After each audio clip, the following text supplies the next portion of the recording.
하겠습니다.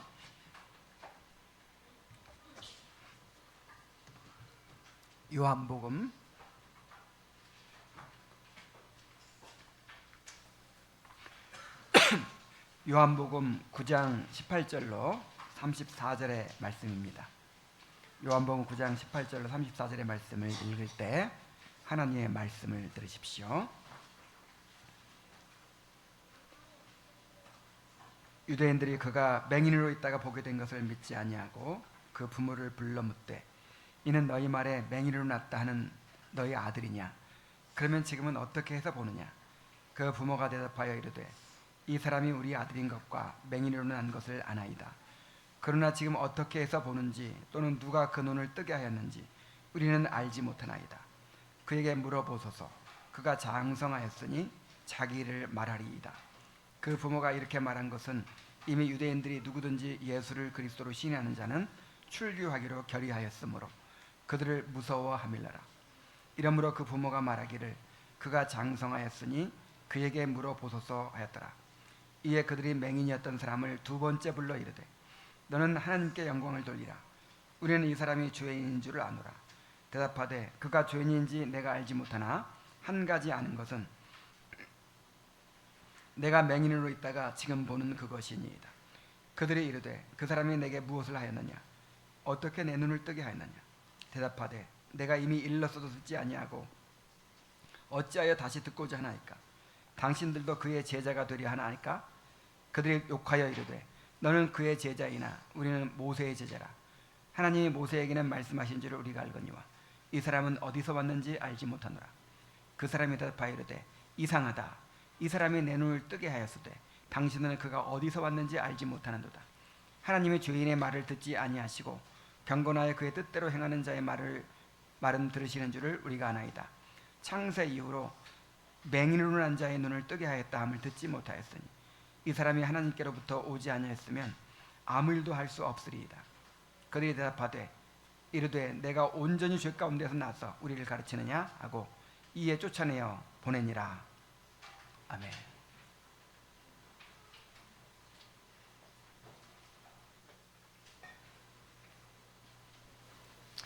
본문에는 세 부류의 사람들이 등장합니다. 첫째 바리새인들인데 이 사람들은 분명한 증거 앞에서도 완악한 마음을 버리지 못하고 끝내 믿지 않으려고 했습니다. 여기서 우리는 믿음이 없는 것이 문제가 아니라 믿지 않으려고 하는 마음이 문제라는 것을 깨닫게 됩니다. 둘째로 이 맹인이었던 자의 부모인데요. 이 사람들은 출교의 두려움에 사로잡혀서 진실을 증언하지 못하고 책임을 아들에게 떠넘깁니다.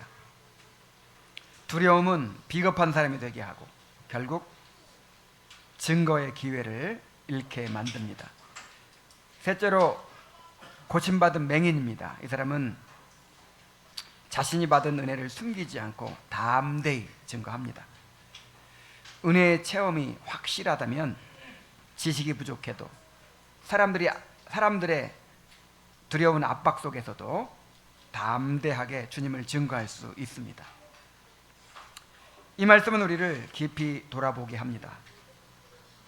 혹시 우리도 이 바리새인들처럼 불신앙의 완고함에 사로잡혀 진리를 거부하고 있지 않은지 돌아보아야 합니다. 또한 사람을 두려워하여 신앙을 숨기고 주님을 증거할 기회를 놓치고 있지는 않은지 살펴보아야 합니다. 또한 우리에게 이 맹인이었던 자처럼 주님을 통해 변화된 분명한 은혜의 체험이 있는지도 돌아보아야 합니다. 참된 은혜의 체험은 어떤 위협 앞에서도 담대히 증언하게 하는 힘이 있습니다. 그러나 확실한 은혜의 체험이 없으면 주님의 증인이 될 수가 없어요. 이제 본문을 통해서 함께 살펴보도록 하겠습니다. 18절로 23절에 보면 유대인들은 맹인이었던 자의 증언을 믿지 못하고 그의 부모를 불러다가 신문을 합니다. 먼저 18절 19절에서 유대인들이 그가 맹인으로 있다가 보게 된 것을 믿지 아니하고 그 부모를 불러 묻되 이는 너희 말에 맹인으로 났다 하는 너희 아들이냐? 그러면 지금은 어떻게 해서 보느냐? 바리새인들의 이제 신문이죠. 이 바리새인들은 이 사람이 맹인이었다가 고침받았다는 사실을 도무지 받아들이려고 하지 않았습니다. 분명히 눈앞에 기적의 증거가 있음에도 불구하고 그들은 믿지 않고 계속 의심했습니다. 이들의 질문은 단순히 사실을 확인하려는 차원이 아니라 애초에 받아들이지 않겠다는 완고한 불신앙에서 비롯된 것이었습니다. 그 목적은 진실을 알기 위한 것이 아니라 어떻게든 예수님을 정죄할 구실을 찾는 것이었습니다.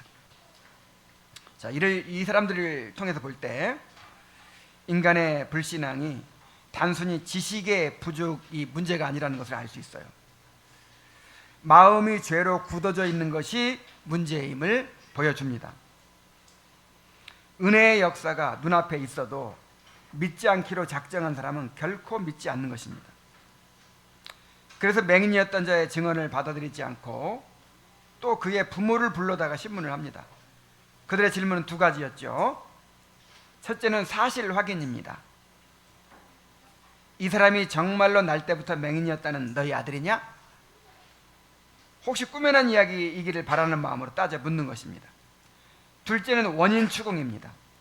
그렇다면 그가 지금 어떻게 해서 보게 되었느냐?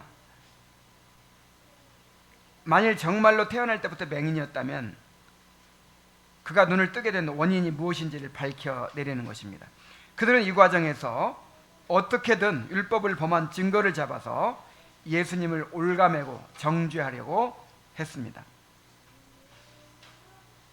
자, 오늘날에도 이렇게 완고한 불신앙에 빠져 있는 사람들이 있습니다. 하나님이 살아계시고 지금도 믿는 자의 삶에 역사하신다는 사실을 보면서도 도무지 믿지 않으려고 하는 사람들이 있어요. 그들이 믿지 못하는 이유는 지식이 부족하거나 증거가 없기 때문이 아닙니다.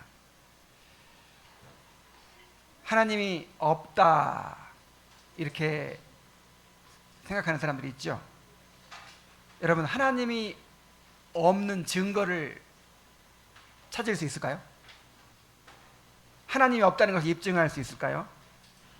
이것은 불가능합니다. 이것은 결코 불가능한 일이에요. 그러나 하나님이 살아계시는 증거는 너무나도 많습니다. 이 천지 만물이 다 하나님이 계신 것을 증거하고 우리의 양심이 증거하고 우리 안에 있는 하나님 아는 지식이 증거하고 또 예수 믿고 변화된 사람들이 증거하고 이 역사가 증거하고 예수님이 증거하고 성경이 증거하고 선지자들이 증거하고 역사 이래 수많은 그리스도인들이 증거합니다. 너무나도 많은 증거가 있어요.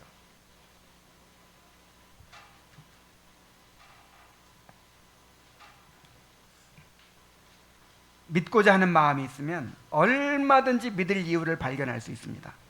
그러나 믿지 않기로 작정한 사람은 끝내 믿지 못할 이유만을 찾아내게 마련입니다. 그래서 믿지 않는 것은 하나님 앞에서 가장 큰 죄입니다. 예수님은 죄에 대하여라 함은 저희가 나를 믿지 아니하며 그랬어요.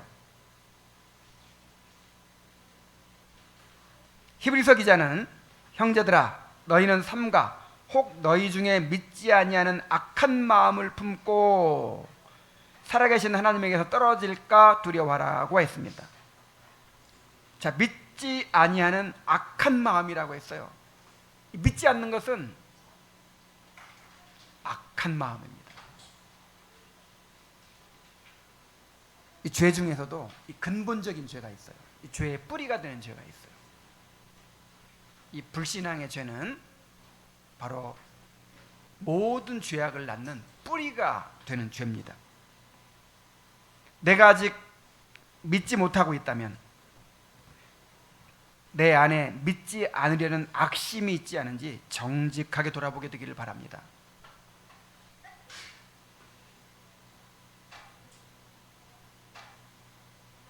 질문도 두 가지가 있어요. 이 바리새인들처럼 믿지 않을 수 있는 이유를 찾고자 하는 그런 질문이 있어요. 이런 질문에 예수님은 대답하지 않으십니다. 그러나 정말 하나님을 찾고자 해서, 알고자 해서 그렇게 하는 질문이 있어요. 그런 질문에는 주님께서 대답해 주십니다. 도마가 의심이 많았는데 도마에게 왜 이렇게 의심하느냐, 너 같은 놈 필요 없다 그러지 않고 내 옆구리를 만져봐라, 그리고 내 손바닥을 만져봐라, 그러면서 그 믿음 없는 것을 도와주셨어요. 하나님, 내가 주님을 믿기 원합니다. 믿고 싶습니다. 내가 주님을 알 수 있게 해 주옵소서. 이렇게 간절히 구하시기 바랍니다. 그런 마음으로 진지하게 질문하시기 바랍니다. 하나님은 반드시 너희가 나를 찾고 찾으면 만나리라고 하셨어요. 반드시 응답하시고 만나 주실 줄로 믿습니다. 유대인들의 신문에 부모는 두려워해서 사실대로 대답을 하지 못합니다. 20절로 23절에 보면 그 부모가 대답하여 이르되 이 사람이 우리 아들인 것과 맹인으로 낳은 것을 아나이다. 그러나 지금 어떻게 해서 보는지 또는 누가 그 눈을 뜨게 하였는지 우리는 알지 못하나이다. 그에게 물어보소서. 그가 장성하였으니 자기 일을 말하리이다. 그 부모가 이렇게 말한 것은 이미 유대인들이 누구든지 예수를 그리스도로 시인하는 자는 출교하기로 결의하였으므로 그들을 무서워함일러라. 이러므로 그 부모가 말하기를 그가 장성하였으니 그에게 물어보소서 하였더라. 이 맹인이었던 자의 부모는 먼저 그가 자신의 아들이라는 것과 태어날 때부터 맹인으로 있었다는 사실을 인정했습니다. 그러나 그가 누구에게 어떻게 고침받았는지에 대해서는 대답을 회피했습니다. 이 사람이 내 아들인 것도 맞고 맹인이었다 고침받은 것도 사실입니다. 그런데 이 아들이 어떻게 해서 누구에게 어떻게 고침을 받았는지는 내가 알 수 없습니다. 자, 이 말이 사실이에요, 거짓이에요? 모를 리가 없죠. 이 아들이 맨 처음에 부모에게 달려가서 다 얘기했을 거예요. 눈이 떠졌는데 부모가 물어봤을 거 아니에요. 예수님이 자기를 어떻게 고쳐주셨는지를 다 얘기해 줬어요. 또 주변의 목격자들로부터도 예수님이 어떻게 고쳐주셨는지를 다 들었을 것입니다. 그럼에도 불구하고 그들은 진실을 말하지 않았습니다. 그러면서 아들에게 물어보세요. 이 아들이 장성하였으니 자기를 자기 알아서 다 대답할 것입니다. 이렇게 그 책임을 아들에게 떠넘겨 버렸습니다. 요한은 22절에서 그 이유를 이렇게 설명합니다. 그 부모가 이렇게 말한 것은 이미 유대인들이 누구든지 예수를 그리스도로 시인하는 자는 출교하기로 결의하였으므로 그들을 무서워함일러라. 산헤드린 공회에서 예수 믿는 사람들을 출교하기로 결의를 했어요. 이것을 이제 이 부모가 알고 있었죠. 이 출교는 교회에서 쫓아내는 건데 단순히 이 회당 예배에 참여하지 못하는 정도가 아니라 공동체에서 완전히 분리되는 것을 의미했습니다. 유대인에게 회당은 신앙생활뿐 아니라 삶의 모든 부분을 연결하는 지역사회의 중심이었기 때문에 이 출교를 당하면 사회적으로 완전히 고립되고 매장이 되는 거예요. 다시 말하면 학교도 못 보내고 직장도 못 갖고 돈도 못 빌리고 사업도 못하는 거예요. 출교에는 일주일 정도의 가벼운 출교가 있고 30일 정도의 출교가 있고 그리고 무기한 출교가 있었습니다. 자, 예수님 믿으면 어떤 출교를 당할까요? 그 믿음을 처리하지 않는 한 무기한 분리가 되는 거예요. 얼마나 두려운 일입니까? 내가 예수님에 대해서 잘못 말했다가는 출교당할지 몰라. 이런 두려움 때문에 침묵하고 회피했던 것입니다.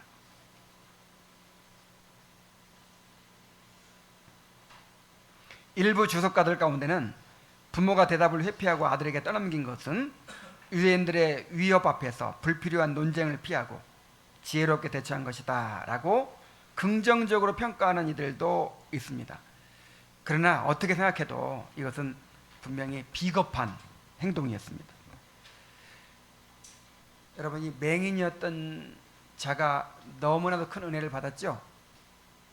근데 그 부모의 입장에서 봐도 너무나도 엄청난 은혜잖아요. 내 아들이 평생 맹인으로 살다가 눈을 뜨고 새 삶을 찾았어요. 그럼 부모에게도 얼마나 큰 은혜입니까?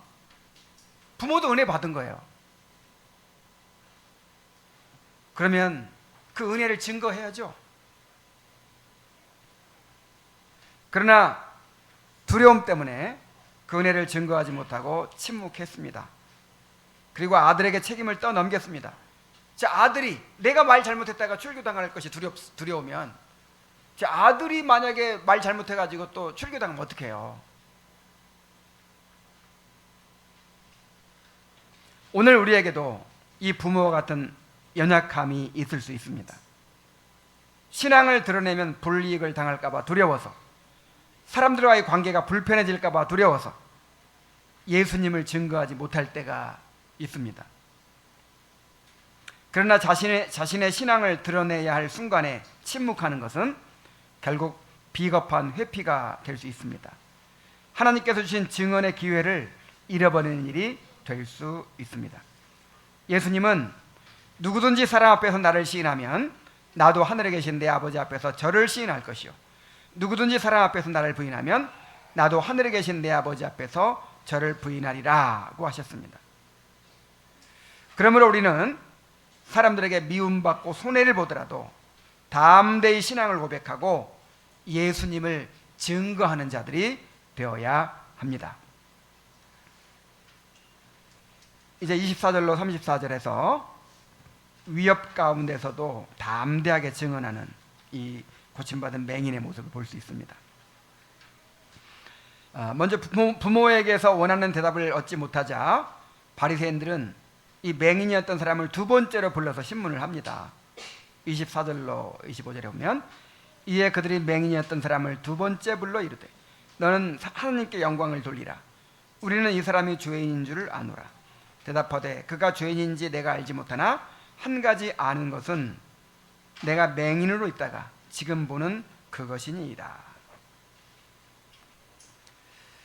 자, 이미 충분히 신문하고 사실을 확인했어요. 그런데 또 불러서 묻습니다. 두 번째로. 도대체 뭘 알고자 하는 것입니까? 그가 대답하는 말을 통해서 뭔가 흠을 지금 찾아내려고 하는 것입니다. 그들은 너는 하나님께 영광을 돌리라고 말합니다. 이 말은 단순한 경건의 언어가 아니고 법정에서 증인을 신문할 때 진실을 말하도록 요구하는 표현이었습니다. 여호수아 7장 19절에 보면 범죄한 아간을 신문할 때 여호수아가 이렇게 말하죠. 내 아들아, 청하노니 이스라엘 하나님 여호와께 영광을 돌려 그 앞에 자복하라. 자, 이렇게 말한 것과 같은 맥락입니다.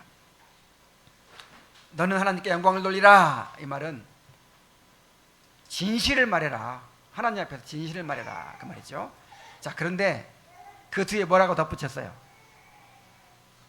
우리는 이 사람이 죄인인 줄 아노라. 자, 뭐라고 그래요? 너 진실을 말해야 돼. 정말 진실만을 말해야 돼. 그러면서 이 사람은 죄인이야. 이렇게 딱 규정해요. 이제 무슨 말을 유도하는 거예요? 그러니까 예수님에 대해서 긍정적인 말을 못하게 만드는 거예요. 이 사람은 지금 죄인으로 판정이 났어. 그러니까 말 잘해야 돼, 이 말이에요. 말은 진실을 말하라고 하면서 이 사람은 죄인이니까 이 죄인인 증거를 얘기해, 이런 뜻이에요.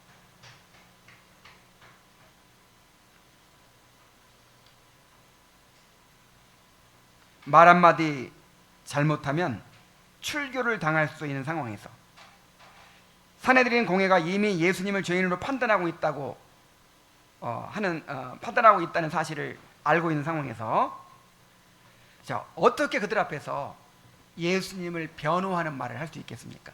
예수님에 대해서 긍정적인 얘기를 할 수 있겠습니까? 자, 그런데 이 맹인이었던 사람은 아주 지혜롭게 자신의 체험을 증거합니다. 그가 죄인인지 내가 알지 못하나 한 가지 아는 것은 내가 맹인으로 있다가 지금 보는 그것이니이다. 그는 바리새인들의 논쟁적인 질문에 빠져들지 않고 자신이 직접 체험한 사실을 있는 그대로 담대히 고백했습니다. 나는 예수님이 누군지 잘 모릅니다. 나는 성경 말씀에 대해서도 잘 모르고 교리에 대해서 잘 모릅니다. 그러나 내가 분명히 말할 수 있는 것은 내가 그분 만나기 전에는 내가 맹인이었습니다. 그런데 그분을 만나고 나서 내가 이렇게 보고 있습니다. 자, 이런 간증에 대해서 도대체 어떻게 반박을 하겠어요? 그의 증언은 짧지만 강력했습니다. 그가 명백한 자신의 체험을 말했기 때문에 누구도 그의 말을 반박할 수가 없었습니다. 우리도 이 사람처럼 은혜의 체험을 증거해야 합니다. 우리의 지식이 부족하고 말이 어눌해서 복음에 대해서 논리적으로 설명하지 못할 수도 있습니다. 그러나 예수님을 믿는 사람이라면 누구도 부인할 수 없는 분명한 한 가지 사실이 있습니다. 정말 회심한 사람이라면 주님을 만남으로 변화된 삶의 증거가 있는 거예요.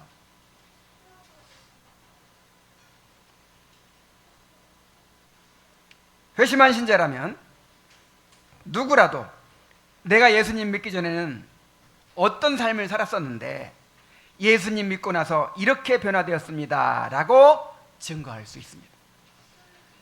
논리는 반박할 수 있지만 주관적 체험은 누구도 반박할 수 없어요. 아니, 내가 경험했다는데 그걸 어떻게 반박을 해요? 그리고 어떻게 그런 일이 일어났는지에 대해서 궁금증을 가지게 될 것입니다. 그래서 사도행전에 보면은 그 바울 사도가 재판받는 과정에서 계속해서 바리새인들에게, 그 다음에 또 이 총독 앞에서 신문을 받거든요. 아주 그냥 그 강압적인 분위기, 또 예수님을 반대하는 그런 분위기에서 이렇게 논리적으로 막 복음을 증거하면 어떻게 되겠어요?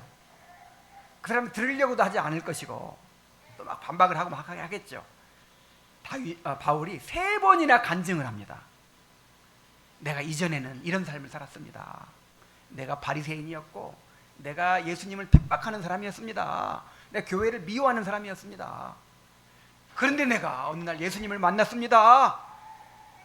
예수님을 만나고 나서 내가 이렇게 변화되었습니다. 이렇게 예수님을 만나서 변화된 체험을 3번이나 반복해서 간증을 해요.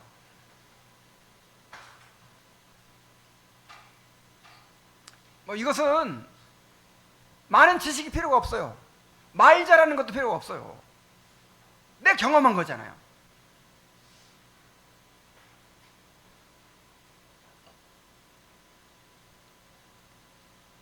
이렇게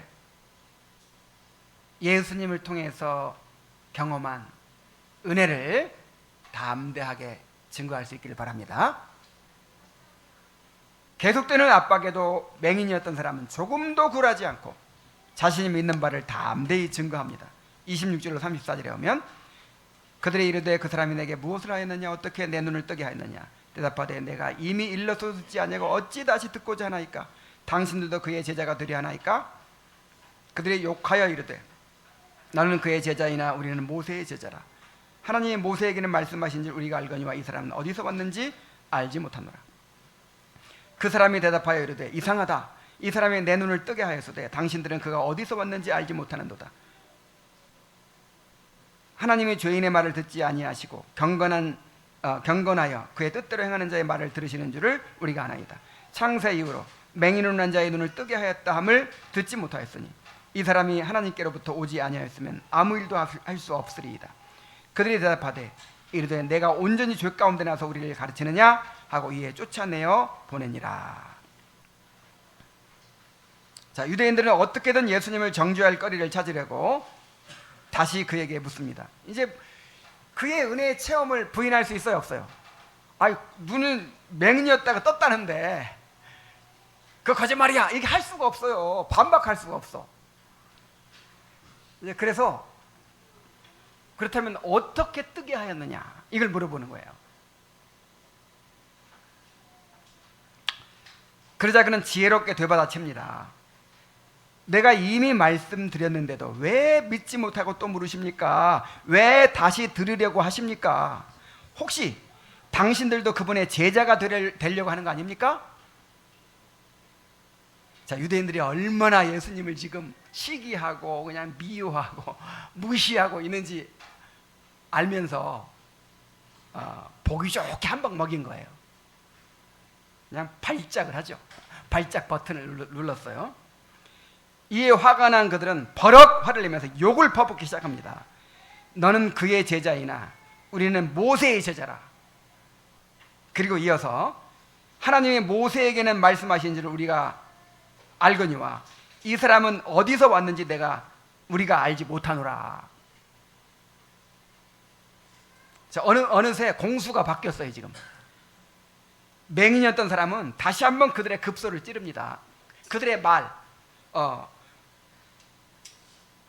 뭐라고 그랬죠? 하나님이 모세에게는 말씀하신 줄 우리가 알아. 이 명백하게 성경에 기록되어 있잖아. 근데 이 예수라는 사람은 어디서 왔는지 우리가 알 수가 없어. 그걸 하나님께로 왔다는 걸 우리가 믿을 수가 없어. 막 이렇게 말하는 거죠. 그러자 이 사람이 뭐라고 그래요? 이상하네요. 그분이 내 눈을 뜨게 하셨는데 여러분은 그분이 어디서 왔는지를 알지 못한다고 하십니다. 하나님은 죄인의 말을 듣지 아니하시고 경건하여 그의 뜻대로 행하는 자의 기도를 들으시는 분 아닙니까? 나는 신학 공부를 못하고 성경 지식이 없어도 창세 이래로 맹인으로 난 자의 눈을 뜨게 하였다는 소식은 내가 들어보지 못했습니다. 이 사람이 하나님께로부터 오지 않았다면 어떻게 이런 일을 할 수 있겠습니까?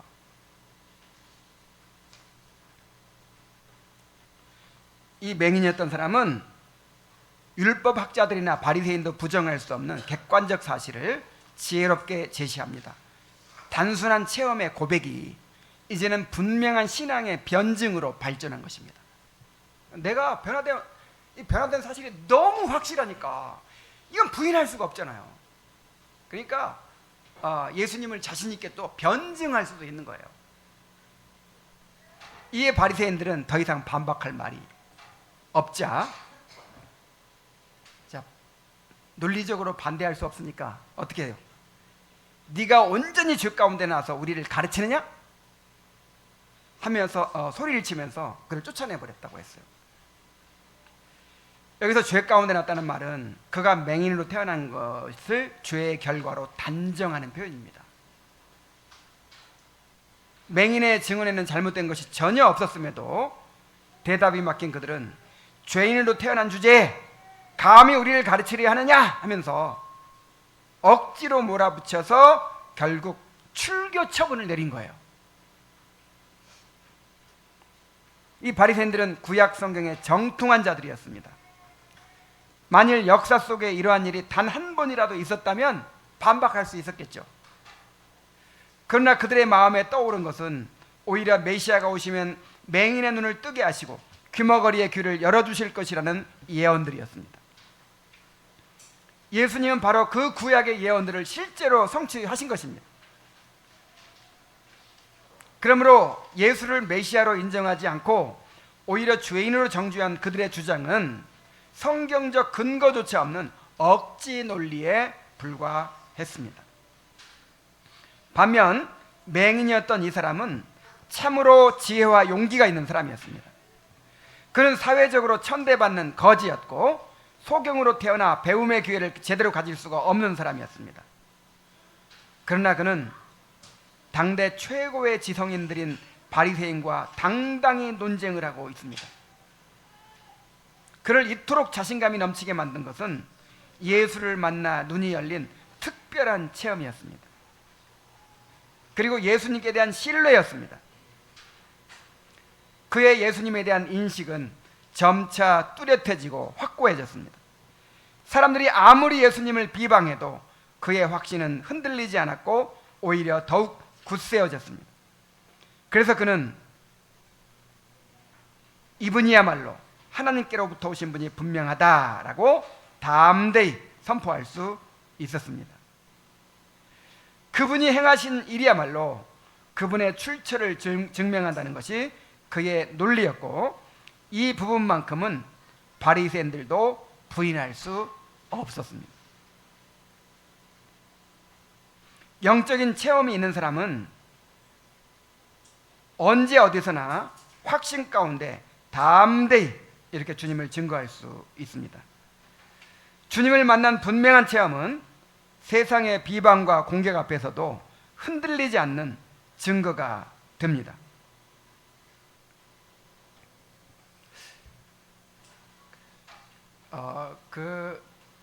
이 진화론을 아주 확실하게 믿고 있는 그 학자들이 있죠. 유명한 이제 이 명사들이 있어요. 그 중에 그 최재천 박사라고 있는데, 그분은 막 이 모든 것들이 다 이 유전자의 작용이라는 거예요. 그렇게 확고한 믿음을 갖고 있어요. 자, 그런데 신앙은 부정할 수가 없대요.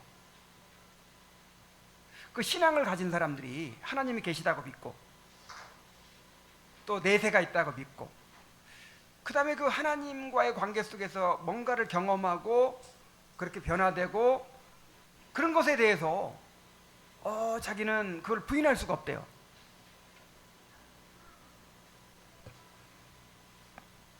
그래서 궁금하게 생각한대요. 여러분 그렇지 않겠습니까? 어떻게 부인해요? 이 역사적 사실을, 이 너무나도 많은 그런 증거들을 어떻게 부인합니까?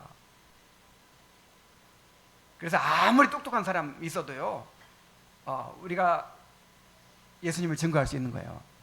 나는 많이 공부하지 못해가지고 선생님처럼 그렇게 논리적으로 잘 얘기할 줄을 몰라요. 그런데 한 가지 분명한 사실은, 내가 예수 믿기 전에는 내가 어둠 가운데 살았어요.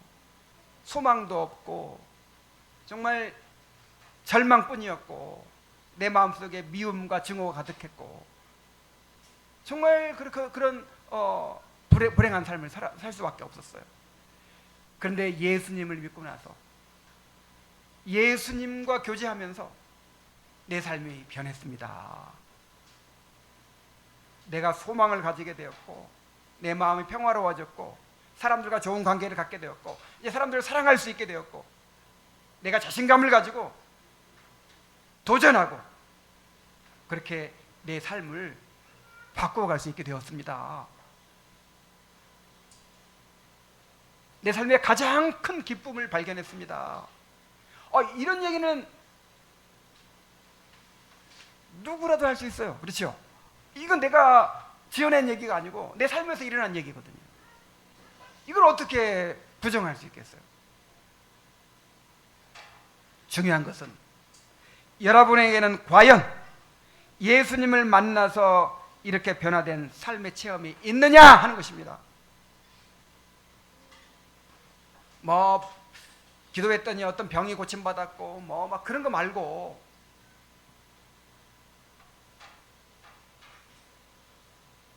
구원받은 경험이 있느냐 하는 거예요. 회심의 체험이 있느냐 하는 거예요.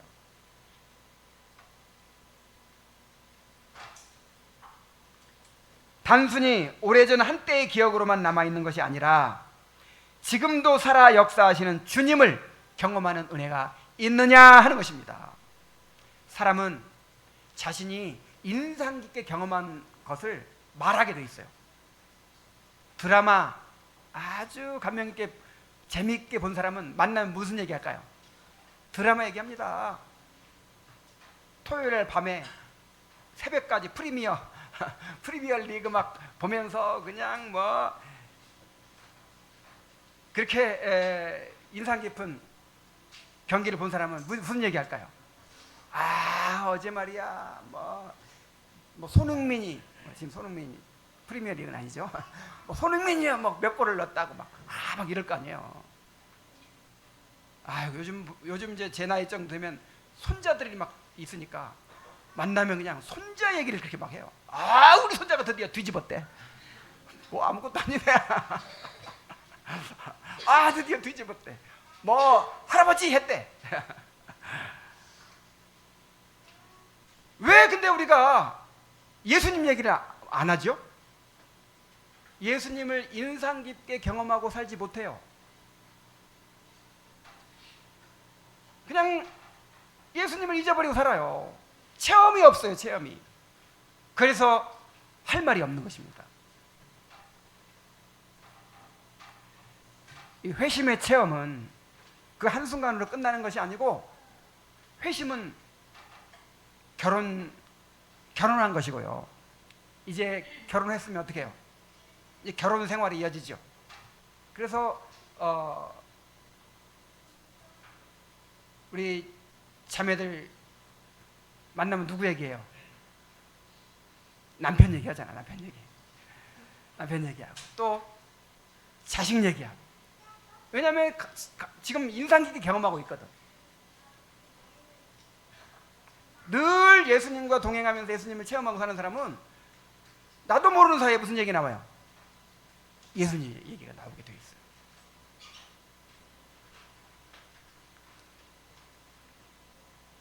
내가 과연 정말 회심의 체험이 있는지, 그리고 매일의 생활 속에서 예수님을 경험하며 살고 있는지를 돌아보게 되기를 바랍니다.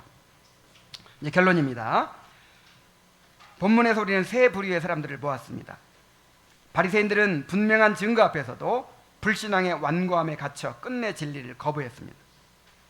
맹인이었던 자의 부모는 출교의 두려움에 사로잡혀서 은혜를 증언하지 못하고 침묵했습니다. 그러나 맹인이었던 자는 자신이 받은 은혜를 숨기지 않고 담대히 증거했습니다. 이들의 모습은 오늘 우리의 신앙을 비추는 거울이 됩니다. 불신앙은 언제나 진리를 거부하고 자기 논리에 스스로 갇히게 만듭니다. 두려움은 우리로 하여금 신앙을 고백할 기회를 잃게 만듭니다. 그러나 은혜의 체험은 우리를 담대하게 합니다. 주님께서 우리를 만나주시고 어둠에서 건지셨다는 사실은 결코 부인할 수 없는 분명한 증거이기 때문입니다. 그러므로 주님을 만나 변화된 그 체험을 붙들고 어디서나 주님을 담대히 증거하는 참된 증인들이 되기를 간절히 바랍니다. 기도하겠습니다. 하나님 아버지, 이 맹인이었던 자는 배움도 없고 말할 줄도 모르는 사람이었는데, 그가 경험한 그 예수님에 대한 체험이 너무나도 확실했기 때문에 그렇게 대학자들 앞에서 조금도 기죽지 않고 자신이 체험한 은혜를 담대히 증거했습니다. 아버지 하나님, 정말 우리가 예수님을 만나서 변화된 이 체험은 우리 일생에 가장 놀랍고 가장 혁명적인 그런 체험이었습니다. 아버지 하나님, 그리고 매일 보이지 않는 주님과 교제하면서 그분으로부터 참으로 빛을 얻고 기쁨을 얻고 소망을 얻고 살아가고 있다면 어떻게 그분에 대해서 침묵할 수 있겠습니까? 아버지 하나님, 참으로 이 자리에 있는 모든 사람들이 회심의 체험이 분명하게 하시고 또 매일의 삶에서 예수님과 동행하는 삶을 살게 하셔서 언제 어디서나 주님을 증거할 수 있는 사람들이 되게 하여 주옵소서. 예수님의 이름으로 기도하옵나이다. 아멘.